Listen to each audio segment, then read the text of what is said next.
அனைவருக்கும் வணக்கம். நேற்றுக்கு நம்ம திமுகவின் சட்டமன்ற உறுப்பினரும் முன்னாள் அமைச்சருமான அனிதா ராதாகிருஷ்ணன் அவர்களை இந்த தாவேக அரசின் காவல்துறை கைது பண்ணிட்டு போச்சு. கைது பண்ணிட்டு போனதில் என்ன ஆயிடுச்சுன்னு பார்த்தீங்கன்னா ஃப்ரெண்ட்ஸ், ராத்திரியோட ராத்திரியாகவே பிணை கிடச்சிருச்சு. பெயிலில் வெளியே வந்துட்டாப்புல. ஜெயிலில் கொண்டு போய் அடைச்சிடலான்னு நினச்ச மனுஷன் ராத்திரியோட ராத்திரியாக பெயிலில் வெளியே வந்து தரமான சம்பவம் ஒன்று பண்ணியிருக்காரு கைஸ்.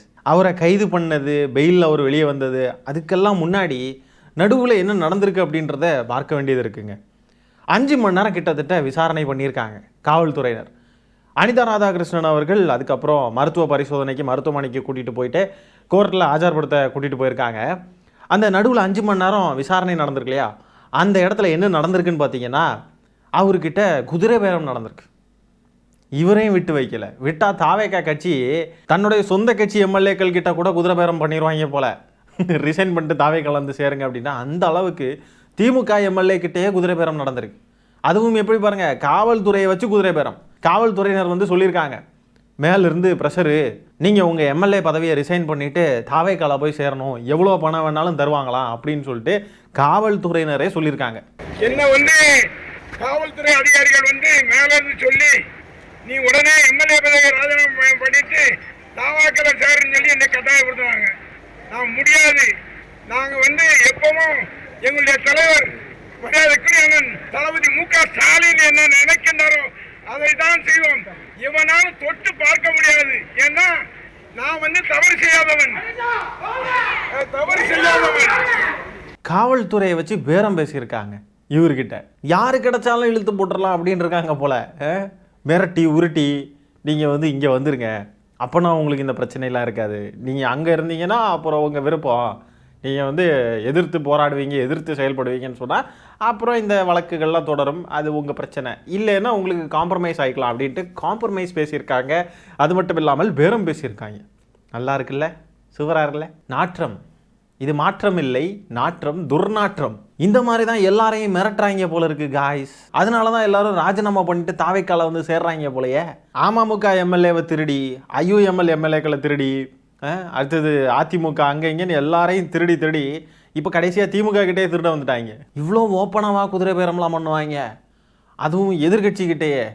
சரி, இப்படி ஒரு மானங்கெட்ட பொழப்பு ஆளுங்கட்சிக்கு, இப்படி ஒரு கேவலமான கேடுகட்ட ஆளுங்கட்சியை வரலாற்றில் யாருமே பார்த்துருக்க மாட்டாங்க. எதிர்கட்சிக்கிட்டேயே குதிரை பேரம், சூப்பர்ரா. காவல்துறை இப்போல்லாம் காவல்துறையாகவே செயல்படுற மாதிரியே தெரிலங்க. ஏதோ தாவேக்காவுடைய ரசிகர் மன்றம் மாதிரி செயல்படுற மாதிரி தான் இருக்குது. விஜய் அவர்களுடைய ரசிகர் மன்றம் போல் செயல்படுது போல இருக்குது. விஜய்க்கு எதிராக பேசக்கூடியவங்களெல்லாம் அரெஸ்ட் பண்ணுறாங்க. விஜய்க்கு எதிராக ஏதாவது போஸ்ட் போட்டுட்டா, மீம் போட்டுட்டா, வீடியோ போட்டுட்டா உடனே அரெஸ்ட். உடனே 1 மணி நேரம் 1.5 மணி நேரம் தான், உடனே அரெஸ்ட். ஆனால் அங்கே பச்சை குழந்தைங்களை சாகடிக்கிறானுங்க, பெண்களுக்கு எதிரான குற்றங்கள் நடக்கு, லாண்ட் ஆர்டர் சட்ட ஒழுங்கு சந்தி சிரிக்குது, கேவலமாக இருக்குது. தினமும் ஏதாவது சம்பவம் நடந்துக்கிட்டே இருக்குது. அதையெல்லாம் இந்த காவல்துறை ஏதாவது இந்த மாதிரி வேகமாக, இவ்வளோ வேகமாக, வேகம் இல்லை அதிவேகம், விரைவு, அது ஏதாவது வேறு ஏதாவது அந்த ஸ்பீட், அப்படியே ஒளியின் வேகம் கூட தோற்று போயிடும் போல இருக்குது. அந்த அளவுக்கு ஸ்பீடாக பயணிக்கிறாங்க. செந்தில் பாலாஜி அவர்கள் ஏதோ பேரத்தில் ஈடுபடுறாரு அப்படின்ட்டு செந்தில் பாலாஜி அவர்களே காவல்துறை தேடிக்கிட்டு இருக்கு. இன்னும் ஏதோ 10 பேரை அரெஸ்ட் பண்ணியிருக்காங்களாம்.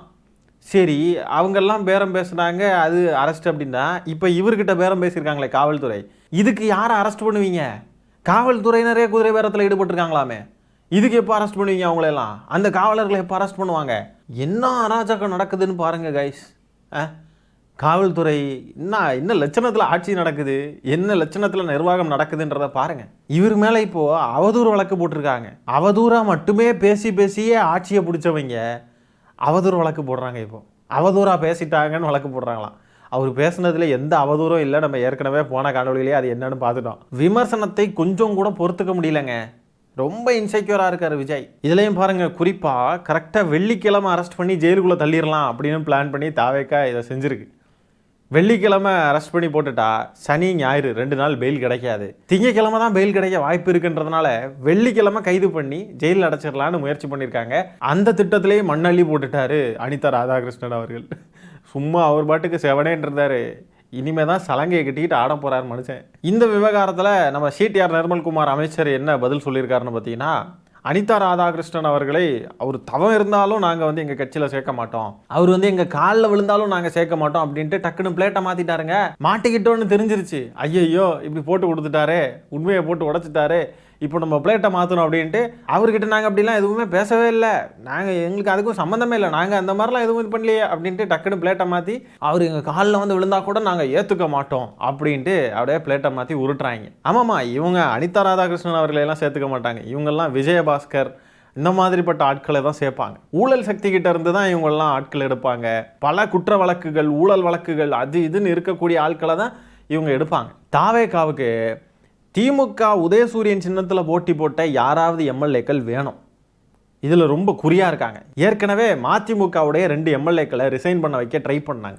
ஏன்னா உதயசூரியன் சின்னத்தில் போட்டி போட்ட எம்எல்ஏக்கள்னால் திமுக எம்எல்ஏக்கள் தான். அப்போ திமுக எம்எல்ஏக்களே ரிசைன் பண்ணிட்டு வந்துட்டாங்க அப்படின்ற அது ஒரு கெத்தாக இருக்கும் இல்லையா, அது சொல்லிக்கவே கெத்தாக இருக்கும் இல்லையா. ஸோ ட்ரை பண்ணி பார்த்தாங்க. மதிமுக எம்எல்ஏக்கள் வாய்ப்பு இல்லை, வேலைக்கு ஆகலை. இப்போது செந்தில் பாலாஜி அவர்களையும் ட்ரை பண்ணுறாங்கன்னு நான் நினைக்கிறேன். அதுக்காக தான் இந்த மாதிரி வழக்கு போட்டு மிரட்டுறது, உருட்டுறது, இந்த மாதிரிப்பட்ட வேலைகள்லாம் நடந்துக்கிட்டு இருக்கோம். அப்படியே இன்னொரு பக்கம் பார்த்தீங்கன்னா அனிதா ராதாகிருஷ்ணன் அவர்களையும் இதே மாதிரி இப்போ மிரட்டி குதிரை பேரம் நடத்தியிருக்காங்க. இங்கே வரலன்னா அவ்வளோதான் அப்படின்னு சொல்லி மிரட்டியிருக்காங்க. அப்போது உதயசூரியன் சின்னத்தில் போட்டி போட்ட எம்எல்ஏக்கள் தாவேகாவுக்கு தேவைப்படுகிறார்கள். எதுக்காகனா நரேட்டிவ் செட் பண்ணுறதுக்கு. திமுகவில் இருக்கவே பிடிக்கல, திமுக எம்எல்ஏக்களுக்கே திமுகவில் இருக்க பிடிக்கல, திமுகவில் ஜெயிச்சு எம்எல்ஏ ஆனது பதவி பிடிக்கல, அதனால் வந்துட்டாங்க அப்படின்ட்டு ஒரு நரேட்டிவை செட் பண்ணலாம் இல்லையா. அதுக்காக தான் இந்த மாதிரிப்பட்ட தில்லுமுள்ளு வேலைகள் எல்லாம் தாவேகா ஈடுபட்டுக்கிட்டு இருக்கு. அதுவும் திமிர பாருங்களேன், அவங்கெல்லாம் வந்து எங்கள் காலில் விழுந்தாலும் நாங்கள் ஏற்றுக்க மாட்டோம். அதெல்லாம் மெஜாரிட்டி வாங்கிட்டு பேசலாம். மைனாரிட்டியாக போய் தொலைஞ்சிட்டு திமுக கூட்டணி கட்சிகள் கிட்டலாம் பிச்சை எடுத்து ஒரு அலுவலகத்துக்காக போய் சோஃபாவை அனுப்பி, சோஃபா வரும் முன்னே அவர் வருவார் பின்னேன்னு இப்படி ஒரு சோஃபா மாடலை கடைப்பிடிச்சி அதிமுக எம்எல்ஏக்களை ராஜினாமா பண்ண வச்சு இங்கே சேர்த்துக்கிட்டு இந்த லட்சணத்தில் கஷ்டப்பட்டு பிச்சை எடுத்து வாழ்ந்துக்கிட்டு இருக்காங்க. பிச்சை எடுத்து இந்த ஆட்சி நடந்துக்கிட்டு இருக்கு. இந்த பிச்சையில் நடக்கக்கூடிய இந்த ஆட்சியில் பங்கெடுக்கிறதுக்கு இவர் வந்து போய் காலில் விழணுவான். காலில் விழுந்தா கூட சேர்த்துக்க மாட்டோம். அவர் இப்படி ஒரு மைனாரிட்டி பிச்சைக்கார ஆட்சியில் எதுக்காக அனிதா ராதாகிருஷ்ணன் அவர்கள் காலில் விழுந்து அதில் எதுக்கு பங்கு பெறணும்? அந்த கட்சியில் எதுக்கு வந்து சேரணும்? லிட்ரலி பிச்சை ஆட்சி நடந்துக்கிட்டு இருக்கு. பிச்சை எடுத்து தான் ஆட்சி நடந்துக்கிட்டு இருக்கு. அவரே சொல்லிட்டாரு, எந்த மிரட்டலுக்கும் நான் பயப்பட மாட்டேன், யார் என்னை அச்சுறுத்தினாலும் நான் வந்து என்னுடைய இதை நான் விட மாட்டேன், நான் திமுகவில் தான் இருப்பேன் அப்படின்னு சொல்லிட்டாரு. அவர் வந்து எதுக்கு காலில் விழணும்? என்னமோ அவருக்கு வந்து இங்கே வரணும்னு அவர் அடம் பிடிச்சி என்னை தயவு செஞ்சு கூட்டிகிட்டு போங்க, எனக்கு தாவேகாவுக்கு வரணும், வாட்ஸ் த ப்ரொசீஜர் அப்படின்னு அவர் கேட்ட மாதிரி சிடிஆர் நிர்மல்குமார் சம்மந்தமே இல்லாமல் பதில் சொல்கிறாரு. சிடிஆர் அவர் உங்ககிட்ட கெஞ்சலை, நீங்கள் தான் அவரு காலில் போய் விழுந்து கெஞ்சிருக்கீங்க, நீங்கள் தயவு செஞ்சு வந்துருங்க, உங்களுக்கு எவ்வளோ பணம்னாலும் தரேன், தயவு செஞ்சு வந்துருங்க ப்ளீஸ் அப்படின்னு நீங்கள் தான் போய் விழுந்து கெஞ்சிருக்கீங்க.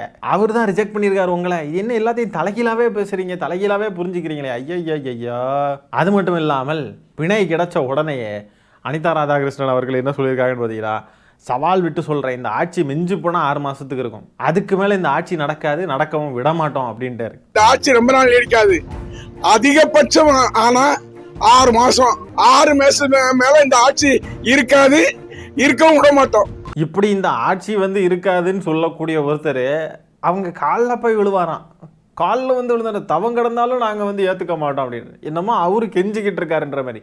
இந்த ஆட்சியே இருக்காதுன்னு சொல்லிக்கிட்டு இருக்கிற மனுஷன் இவங்க கிட்டலாம் போய் தவம் இருப்பாருன்னு நினச்சிக்கிட்டு இருக்காங்க. சிடிஆர் அதாவது மாட்டிக்கிட்டாங்க, பச்சையாக மாட்டிக்கிட்டாங்க, பேரம் பேசி மாட்டியிருக்காங்க. என்னமோ அவதூறு வழக்கு அது இதுன்னு சொல்லி கைது பண்ணி கூட்டிகிட்டு போயிட்டு பேரம் பேசியிருக்காங்க கைஸ். நல்லா பச்சையாக மாட்டின உடனே அப்படியே பிளேட்டை மாற்றுறாங்க பாருங்க.